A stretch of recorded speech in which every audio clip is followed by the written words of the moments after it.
طولت بش قيبتك دنيا من دمشق، أروع طاولة في العالم من دمشق. The best table in the world from Damascus, the city of jasmine. هاي طاولة نحن بنسميها بالمصلحة بيزيكة، معناتها انه طاولة فيها شي من جوا بده يكون.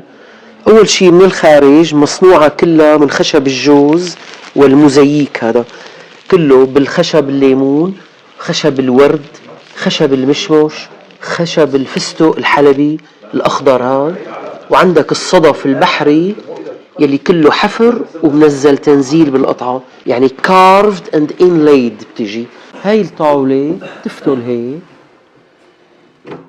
عشان يصير نص عن نص الحمل. نعمل لها هيك، نفتحها هيك من الداخل. هون للعب الورق الشدة بيلعبوا 4 person، بيلعبوا 4 أشخاص، وكمان كلها بالصدف وبالموزاييك داير لفت. ثانيا نقلبها الوش الخلفي تبعها، نحسن نلعب الشطرنج هون، كمان بتضل فرد روح كلها الموزاييك الداير واللفت. هاي كمان هون تحسن تلعب طاولة الزهر، هي تريك تراك باك جامن كتير مشهورة طاولة بالعالم. يمنا كلش مشهورة.